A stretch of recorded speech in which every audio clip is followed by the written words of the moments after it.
Does this keep happening? Yet another air traffic controller falling asleep on the job. This one much closer to home. The story next at 10.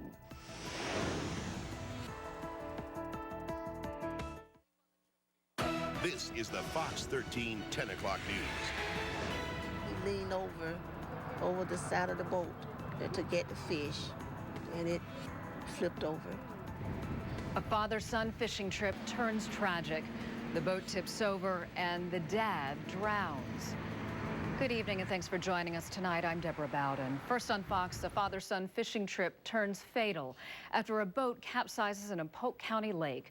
A 30-year-old father of 4 is dead, but tonight, thankfully, his 10-year-old son made it to shore. He will be all right.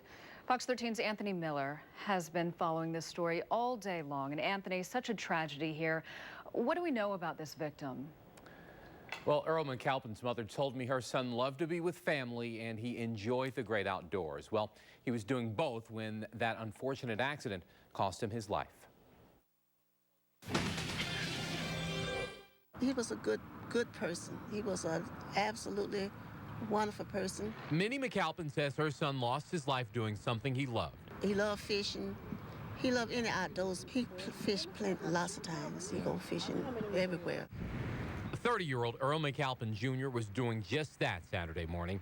Investigators say he was out fishing with his 10-year-old son Troy in Lake Alfred in Polk County when they ran into a bit of trouble.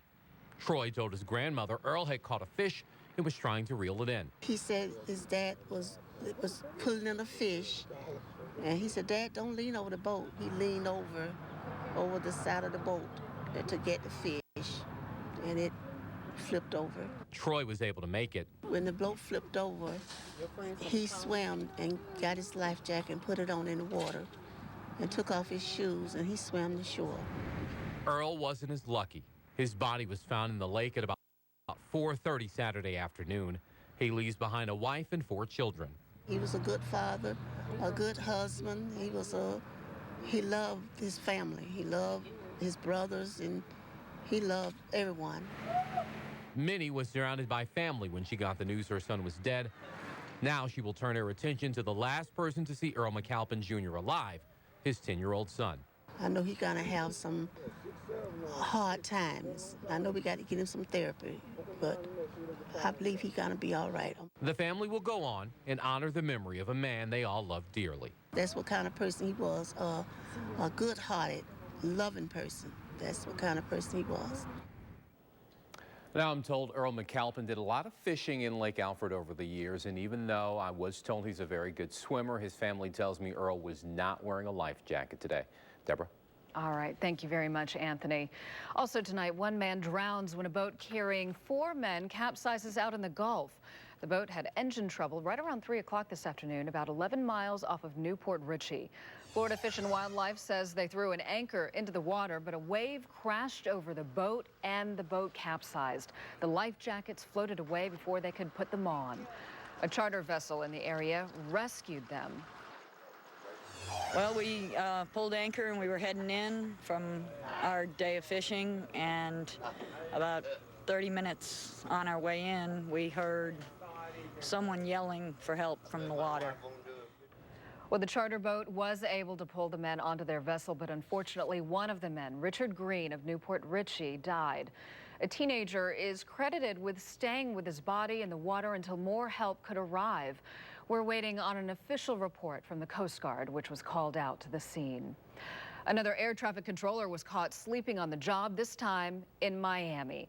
It happened early this morning at a very busy radar facility that handles high-altitude air traffic. In fact, most of Florida is handled by this facility. The controller is now suspended, and as Fox's Molly Henneberg tells us, the FAA is now changing the work schedules that seem to be causing all of these problems. An air traffic controller found sleeping again, this time at a radar facility in Miami. The worker apparently fell asleep while on duty early Saturday morning.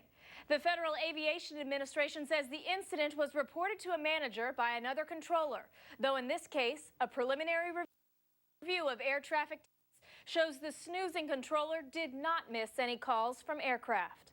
That's bad. Hope we make it home safely and land. Overnight air traffic controllers also have been found sleeping on the job in Reno, Seattle, Knoxville, and Washington, D.C. In light of these incidents, the government plans to change air traffic controllers' work schedules. Changes FAA Chief Randy Babbitt says will take place within 72 hours.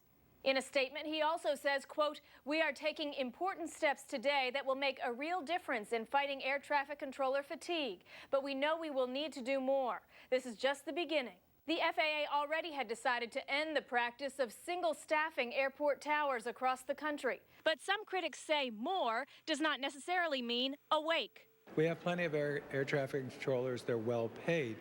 What we need is responsible folks, examples when people don't perform, to eliminate them. Starting Monday, the FAA chief will begin visiting air traffic control facilities as part of a nationwide review. In Washington, Molly Henneberg, Fox News. 2 men are found dead in what Sarasota detectives are now calling a double murder. They were found early this morning outside of a home on Carver Court.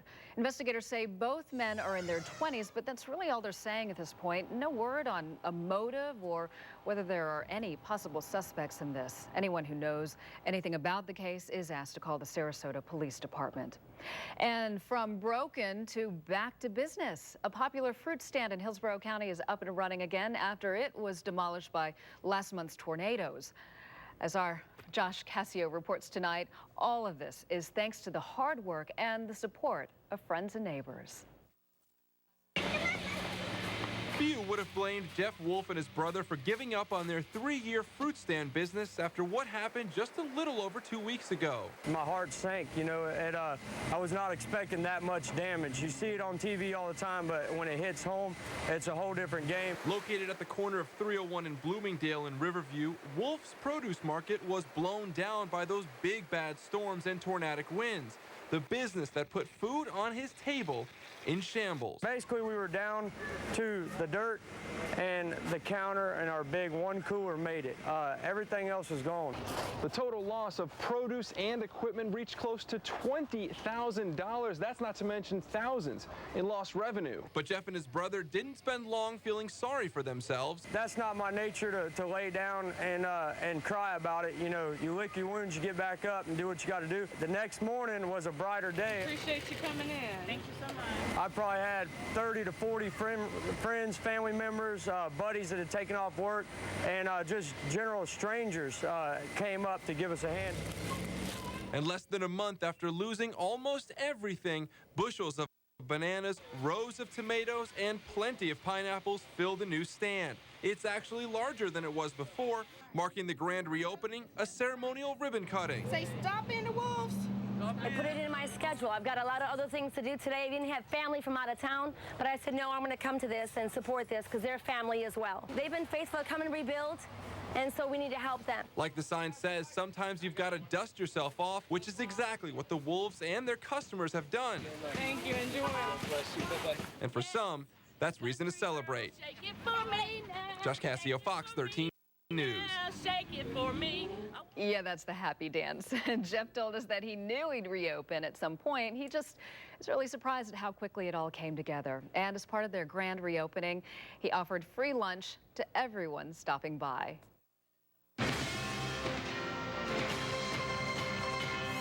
Well, Donald Trump makes a bold statement while visiting Boca Raton. He says President Obama is, quote, the worst president in the history of the United States. That's what he's saying. He didn't stop there either. Trump told a crowd that the president's health care reform law is a disaster in his opinion, and he claims the president's policies are crippling small businesses. He's just not a leader. He's not leading the country right. Other countries are taking advantage of us like never, ever before. And if you really ask me one sentence, he's just not a good leader. And Huckabee. The billionaire businessman has surged in recent polls, topping other frontrunners like Mitt Romney and Mike Huckabee. But Trump says he won't announce whether he's running for president before June. Meanwhile, President Barack Obama isn't paying very much attention to Donald Trump. In his weekly radio and internet address, the president was talking all about the budget and how to balance it. He says shared sacrifice will be needed to pull the country out of debt. I don't think it's right to ask seniors to pay thousands more for health care or ask students to postpone college, just so we don't have to ask those who have prospered so much in this land of opportunity to give back a little more. Well, the president says his plan would cut spending and raise taxes for the wealthiest Americans. Republicans say the proposal doesn't go far enough and relies too much on tax hikes. A Bay Area post office is evacuated after it catches fire. It happened just before 10 o'clock this morning at the Sulphur Springs post office. This is on Nebraska Avenue. Investigators say it looks like an electrical problem sparked the flames here. The situation was under control in about a half hour. Fortunately, no one was hurt. Well, all the little monsters in the Bay Area have been waiting months to put their paws up. If you're a Lady Gaga fan, then you know exactly what that means. You're probably also at the concert right now. The fans, of course, jamming into the St. Pete Times Forum to see Lady Gaga perform, and many of them wearing crazy outfits, all in honor of their favorite star. How big is this concert to you guys? It's fairly important. I mean, it's on a scale of 1 to relevant in my life. You know, it's at the top. Unfortunately, they didn't let our cameras into the concert, so we can't show you that. Can't show you that. Wish we could. There are rumors, though, that Lady Gaga may be out making appearances at the clubs in Ybor City later on tonight. So if you're a fan and you're not at the concert, you may want to head that way. We'll just have to wait and see if she is spotted out in Ybor. You know they're having a lot of fun at that concert, too. Well, the real mayor of Tampa salutes all the Foursquare mayors around town. He presided over Foursquare Day at the Riverwalk at the Convention Center this afternoon. Foursquare, of course, is a smartphone application that lets you check in at different places all around town using GPS. If you check in at one spot often enough, well, then you can be that place's mayor. The idea for Foursquare Day was actually started by a West Chase optometrist. Signing ceremony. And whereas the idea soon spread across the nation and to several countries where participants are planning similar events, proving how powerful social media has become and how everyone has the ability to create a successful social movement. Former Mayor Pam Iorio started the very first Foursquare Day last year in Tampa. Well, imagine this, you're at the gas pump, you're buying gas, pumping right away, and all of a sudden, the price goes up without warning. I was livid. I said, you can't do this. This is clearly, God, has to be illegal. That happened to this man. Coming up next, whether changing the price mid-pump really is illegal. Hey, Andy. Hey, Deborah, it was a very nice day across Central Florida. A little bit warm in the afternoon, but a weak cold front is moving through. It'll knock our temperatures down a bit tonight. Look at the temperatures today. We made it up to 86. That was well above normal, and our low this morning was 71. That front has caused a lot of problems elsewhere in the country, though. Over 200 tornadoes have occurred over the last 3 days. Lots of damage. I'll be back a little while later and show you some video of some of those tornadoes.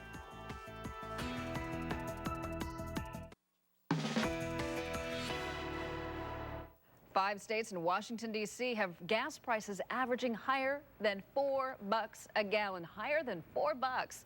The national average has gone up for 25 days in a row. It's now at $3.82 per gallon. Now, the last time most Americans paid $4 a gallon for gas was back in the summer of 2008. And as of yesterday, the average price for a gallon of gasoline here in the Bay Area stands at $3.79 per gallon. Now, gas prices are rising quicker than ever, but for one driver in New York, well, the price actually changed on him mid-pump. Yeah, right as he was pumping at the gas station. Robert Levalis says he was filling up his tank on Long Island when the pump suddenly stopped. Well, then it started up again a couple of minutes later, but with a higher price. Now, he says the gas station attendant was very flippant about the whole thing, but as with any situation, there are two sides to this story. I was furious. I was really furious. And I said, you can't do that. And he just walked away. He said, just a new price. I didn't even saw him pumping. At that time, even I said it, sorry, that was my mistake. Well, for the record, it is illegal for the price to change while you're filling up. By law, they have to wait until you're done. The gas station manager says he'll give Levalis a free tank of gas for his trouble. Well, I don't know if you saw the radar today, but boy, it just lit up throughout the South. This is just some of the devastation left behind. This is video of a tornado damage in Raleigh, North Carolina. This is a trailer park As you can see, very badly damaged here. At least 27 people have died in the line of storms today, and just incredible. Andy and I were looking at tornado video earlier today, and you can see a tornado coming right across the highway, the cars making U-turns, trying to get out of the way, and really, it's just a terrible situation to be in. It is, and that's why we, urge our viewers when we're under that type of situation to stay indoors and don't venture out, because you could get in a situation you just, it's like checkmate. You get boxed in and you can't get out of it. This is a very, very serious situation. As you mentioned, 27 people have been killed. This is the deadliest storm of the year. It's been a multi-day storm over a 3-day period. There's been over 200 tornadoes. 200. You don't see that very often. You don't see that often at all. This is a very rare situation. Now, this is some tornado damage in Leakesville, Mississippi. This was near where that video you saw if you're watching the 6 o'clock program came through, and you saw the video of that earlier today pulling up the power lines. But here, what you're seeing is all the damage to homes and the aftermath, and the winds blew down trees, tore up power lines, and you can see scattered, unfortunately, people's possessions all over their yards. Just a very tragic situation there. Now, across the area tonight, the southern edge of that cold front, fortunately for us, it was very weak when it came through. All the energy was to the north, unlike a couple of weeks ago when we had those active tornadoes that came through our area. But tonight, just a few showers now moving off the southeast coast from around West Palm Beach down to Fort Lauderdale, at least offshore there, and they're continuing to move away. Now, taking a look at the latest from North Carolina, again, Raleigh was very hard hit this afternoon, but the storms have now passed east of Raleigh, and the heavy storms are over towards Kill Devil Hills, approaching Hatteras and Morehead City, where there's a tornado watch out for the next couple of hours. And then further up to the north, there have been tornado watches out. Right now, there's a severe thunderstorm watch out for portions of Pennsylvania. Heavy storms have been moving through Philadelphia. Now they're over towards the Jersey Shore and moving through New York City. They're kind of under the gun right now, so more storms up there. And you can see that how the tornado watches are starting to come to an end as the system begins to move off the coast, but still heavy storms up there. I don't think they'll be quite as severe as they get into the northeast. The energy is starting to wane a little bit. Across the state of Florida, a few little clouds coming across. If you're outside this evening, it's kind of interesting view. We had some little puffy little clouds that just kind of came up around 7 or 8 o'clock hour moving across the Bay Area. And a couple of people called in about a phenomenon where the moon looked like a circle around the moon. It's a halo. Some high clouds, ice crystal clouds, are causing that halo effect if you see that tonight. Wind still a little bit out of the southwest. The cold front hasn't quite made it here yet. 12 miles an hour in Tampa, but low temperatures will be falling later tonight to a little bit lower than last night, around 62 in Wauchula and Arcadia, 66 in St. Petersburg, and 65 in Clearwater, but down to 55 in Brooksville.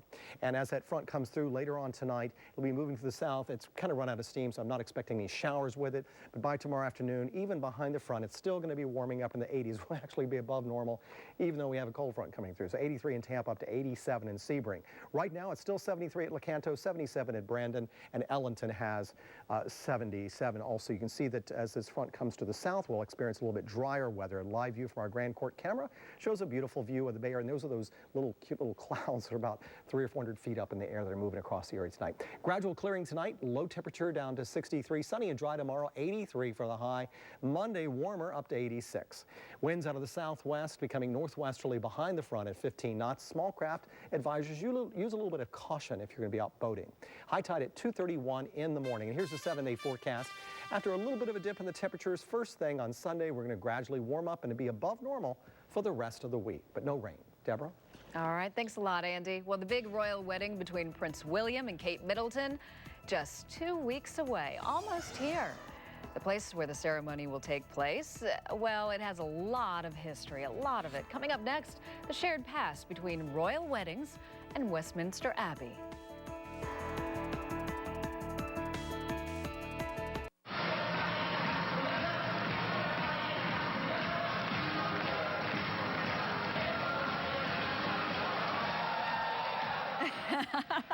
This royal wedding, way more entertaining. T-Mobile produced this ad showing the royals rocking their way down the aisle. Actors portray everyone from Harry to Queen Elizabeth, you name it, they're all there.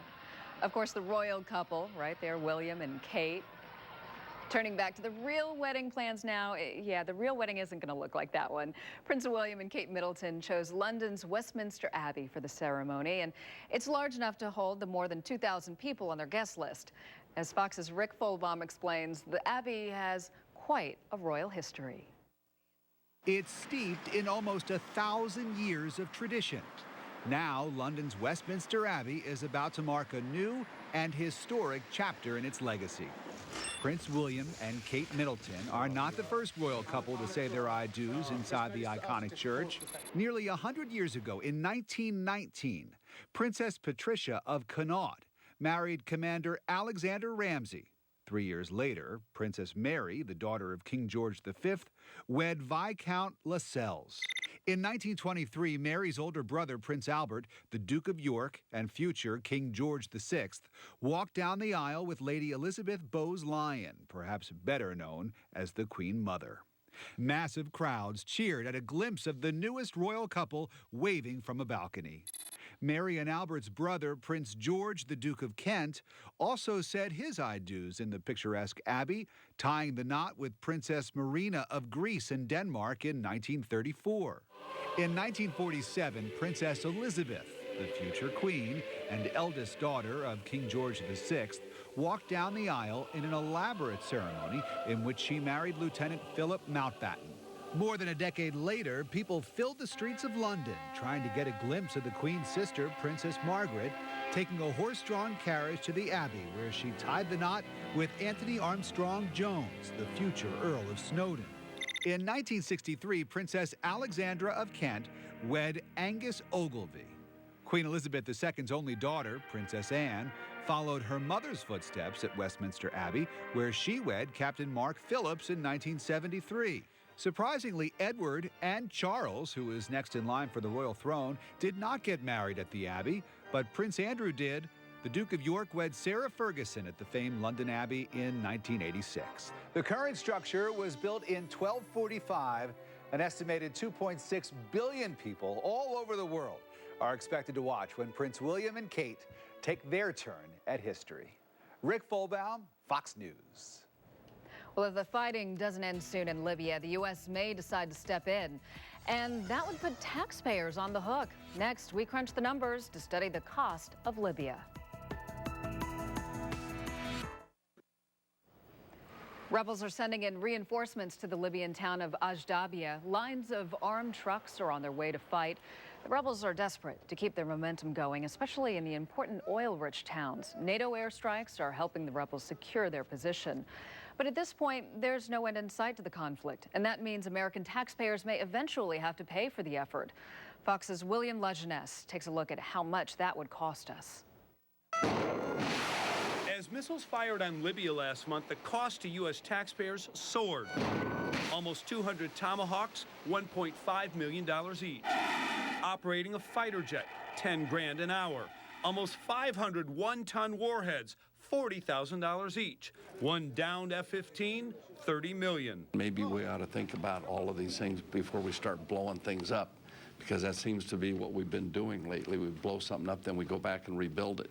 And experts say the price tag doesn't end there. A limited no-fly zone, 30 to 100 million a week. Arming the rebels, as much as $1 billion a year. Humanitarian aid, 25 million so far. And the cost of rebuilding Libya, never ending. If this continues on for months instead of weeks, and our NATO allies aren't able to take over a large share of the cost, then the cost to the U.S. would start to mount quickly, and we could see the administration wanting to put in a supplemental appropriation bill sometime later this summer. That's because the Pentagon is already stretched thin, spending $110 billion in Afghanistan and $40 billion in Iraq this year. Move, Goodman! Effective national security strategy is actually about making those hard decisions of where we're going to intervene, what's in our core interest and what's not. So how much has the U.S. military action in Libya cost you? Well, log on to the taxpayer calculator at foxnews.com/yourmoney. If you earn $15,000 to $30,000, the $600 million spent so far cost you just 25 cents. Make 50 to 100,000, about $3. Earn 200 to 250,000, you paid almost $17.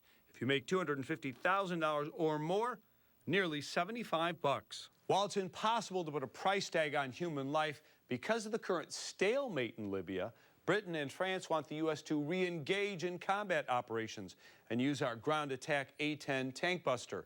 And Italy wants the U.S. to consider arming the rebels, a move that polls show Americans do not support. In Los Angeles, William Lajeunesse, Fox News. A motorcycle slams into the side of a cab so hard it nearly splits the cab in half. It happened overnight in St. Pete at the intersection of 1st Avenue North and 20th Street. You can see the terrible crash in the video that we're going to show you here in just a little bit.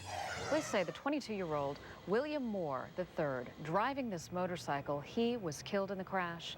Officers believe he may have been drinking.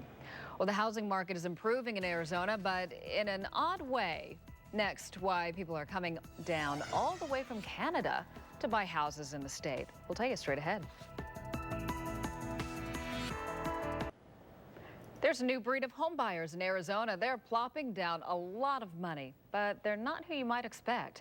Fox's Casey Stiegel explains why Canadians are looking for new digs in the Grand Canyon state. When the real estate market crashed in this country, the Southwest was hit especially hard. According to RealtyTrack.com, Phoenix, Arizona has the second highest foreclosure rate in America. And this is your typical two-bedroom. But it's that dubious distinction that's attracting a new type of buyer. There's a number of Canadian developers that have come in. They're mostly taking advantage of a strong Canadian dollar. Investment homes were the primary focus because there's such great discounts in the foreclosure area. But now that our dollar is $1.03 today, we've got a lot more Canadians coming down and buying the second homes. In fact, so many are now flocking to the Valley of the Sun. Maureen Porter launched her own real estate company, catering specifically to buyers north of the border. The more we drive around, the more Canadian license plates we see. Ann Callaghan says in addition to getting more bang for her buck here in the States, the other plus is escaping the harsh winters. The Canadians are usually the ones in flip-flops and shorts and t-shirts or sweatshirt, and then the Arizonians are in their furs and boots and scarves and sometimes hats and mitts. We've seen them walking, so it's quite interesting to see. The vast majority of these purchases are also in cash because oftentimes it's difficult for Canadians to borrow from American lenders. Local leaders see this as a win-win, infusing some much-needed cash into a struggling economy. In Phoenix, Arizona, Casey Stiegel, Fox News.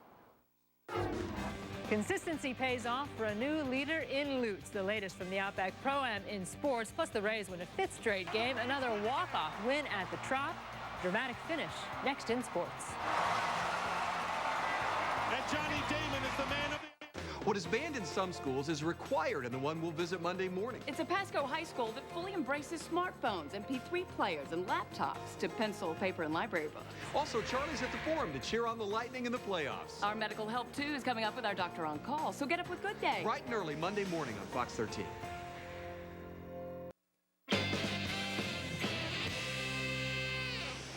Johnny Damon says he finally felt like a Ray when he hit his first walk-off home run for Tampa Bay.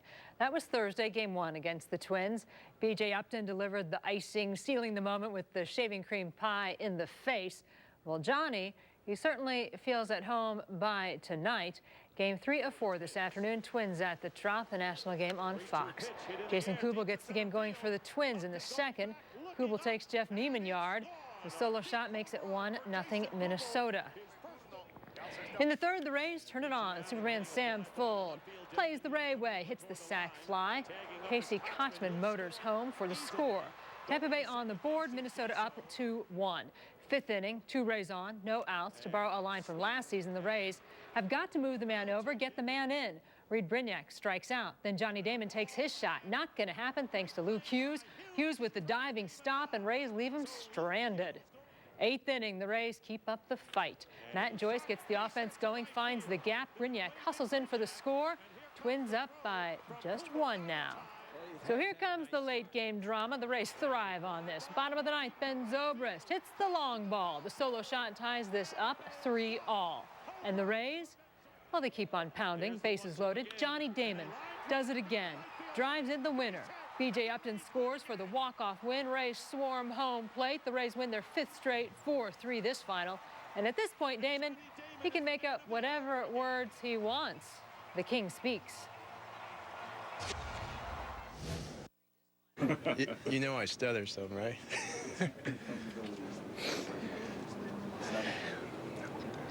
Well, I'm starting to get that comfortability with my teammates right now, so it's,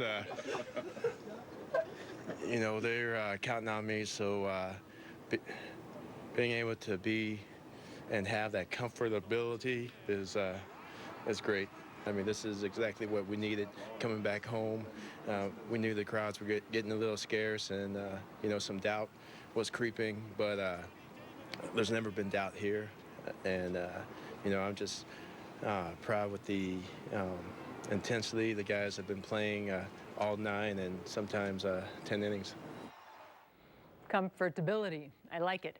Round 2 of the Outback Pro-Am. Russ Cochran. His first round score of 64, the best since Tom Watson won this tournament 2 straight years. That was in 2008. Cochran leads for the 7th time in his Champions Tour career after round 1. He's gone on to win, though, just once after leading in the first round. So John Cook, he starts today a couple shots off the lead and shows how important consistency, comfortability plays on TPC Tampa Bay. Cook shoots a 6-under bogey-free 65, moves into the lead. Russ Cochran now 1 shot back, followed by Champions Tour rookie Jadon Blake. Brad Bryant tells me young guys like Blake can really throw a wrench into a veteran's game plan. Oh yeah, every week somebody walks in and I go, well, there's another guy that can beat me. You know, I kind of had my run a few years ago when I was 50 and 52. You know, now I'm 56 and starting to take a couple of steps backwards. And every week we have a new guy, it seems like, come out from the regular tour. So it keeps a lot of spice going out here, and it really makes us old guys have to step up our game. And then, of course, then you have the old guys like Hale and Tom, who they've just been beating me my whole life, so I don't worry about that. NASCAR runs through Talladega, where we expect crazy races, dramatic wrecks, wild finishes. First up, the Nationwide Series this afternoon. You've got to see this. Check it out. Talladega at her finest. Kyle Busch nudges Jamie McMurray. Michael Waltrip hits the wall. 21 cars wrapped up in this. That's almost 24 cars getting tangled. This race red flagged. In the final lap, we've got 2x2 bump drafting, 3 wide, so here comes another pair of love bugs, and you know this is going to go wrong, and it does. Mike Wallace goes airborne through the smoke. This race finishes under caution, and Kyle Busch, wrecked car and all, takes the checkered. Teammate Joey Logano giving Busch that final push he needs. Kyle Busch wins his first nationwide Talladega race. The Z-Line Designs Camry doesn't look the best, but it was certainly the best right there at the end, especially with the guy who was pushing me. Joey was a great teammate today. It's cool to get it here, and finally I won a nationwide race here, so now I completed the sweep. And tomorrow, more excitement from Talladega. All the Sprint Cup action right here on Fox 13. Jeff Gordon starts from the pole. All 3 of his Rick Hendrick teammates will line up right behind him. Coverage starts at 1. The Lightning return to Tampa Bay, all tied up with the Penguins now in this opening round of the playoffs. Defenseman Eric Brewer, he set the tone for the Bolts last night in the dominating win, scoring the first of the Lightning's 5 goals. And Guy Boucher, he appreciates Eric Brewer's influence in the room. He's made such an impact on the team, whether it's offensively or defensively. But I think there's another part that, you know, we don't really hear about, and that's the intangibles, which is leadership. And he's brought a lot of leadership to our team. He's a very assertive guy. He's been around.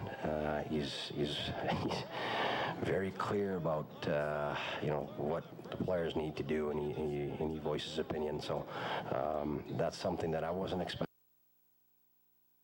I knew that he was a captain in St. Louis, and, you know, he'd play for Team Canada and all that, and we were expecting a good player, but I never thought he would bring that much leadership to the group.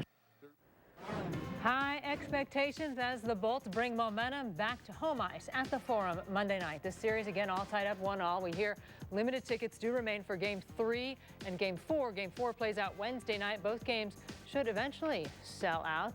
Now to the NBA. The playoffs. The Magic knocked the Hawks out last year with the most lopsided 4-game sweep in NBA history. This year, different story. Game 1. Atlanta runs away with this one, runs all over Orlando. Dwight Howard does tie a career high with 46 points, 19 boards, but the rest of the Magic falter, and the Hawks win easily 103-93 this final. It will be an exciting week, Deborah, with the Lightning at home in the playoffs Monday and Wednesday. Can't wait. It's going to be fun. Be watching right along with them. Thanks a lot. Appreciate it.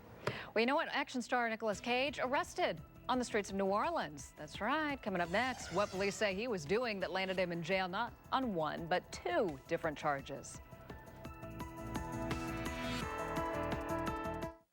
She always plays by the rules, but will House push her into doing the unthinkable? What did you do? What did you do?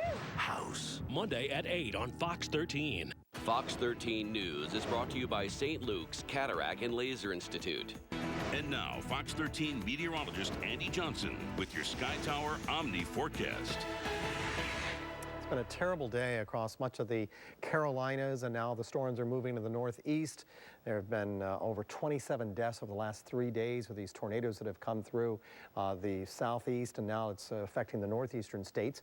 You can see at the present time, we're taking a look up towards the area from New York City, which is right here, a big band of heavy thunderstorms moving right through Manhattan over towards Queens right now, and then moving off the Delmarva Peninsula.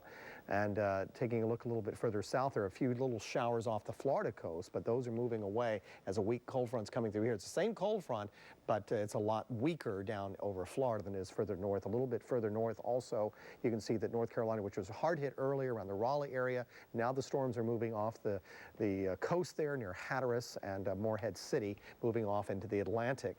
And you can see that the good news is it looks like at this time that these tornado watches are coming to an end now around 11 o'clock hour as the storms move offshore. So the good news is that no more severe weather is expected for at least central or the Piedmont of North Carolina or the western part, but New York is under the gun. In fact, that's causing some travel delays in the northeast. Low temperatures tonight will be around 54 in Lecanto, 55 in Brooksville. That's behind that weak front. It's not really be bringing us much colder weather, but a little bit drier weather. You'll notice that tomorrow. So even in the afternoon, it's going to warm up to 83 in MacDill, 85 at Bartow. It's just hard to keep those temperatures down this time of the year. Our Grand Court net cam shows a pretty view of the bay, some little clouds coming across from the Gulf in association with that front that's going to be moving off the southeast coast of Florida, high pressure filling in behind that, and then moving off the east coast, as you can see there during the day on Monday.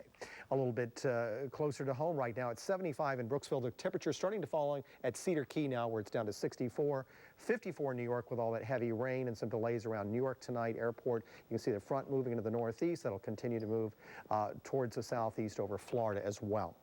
Tonight, gradual clearing, slow clearing. By tomorrow morning, we should have just a clear to partly cloudy skies. 63 in the morning, then sunny and dry by the afternoon. Tomorrow, high 83. Winds out of the southwest to northwest, a little bit breezy tonight and tomorrow. South about 15 knots behind the front out of the northwest, so use caution. High tide at 2:31 in the morning. And here's the forecast for the next 7 days. Pretty quiet, tranquil weather as you might expect this time of the year. And temperatures warming up to above normal levels up in the 87-degree range in Tampa. We could see readings flirting with 90 in the inland sections. Pretty hot weather coming up. Deborah? Too hot, too early. Thanks a lot, Andy, I think. A loud late-night argument between Nicolas Cage and his wife lands the star in jail. TMZ reporting tonight Cage had a drunken argument with his wife, Alice Kim, in the streets of New Orleans earlier this morning. A cab driver called police. He says he saw Cage push Kim. When cops arrived, they asked the pair to go home. Cage reportedly asked officers to arrest him several times. Police did just that. Cage is charged with domestic abuse and disturbing the peace. TMZ says Cage is out of jail now on $11,000 bail. Well, we can't get over just how cute these two are together. Take a look here. Next, the new video of Busch Gardens' new cheetah playing with a puppy and why these guys are probably going to be friends for life.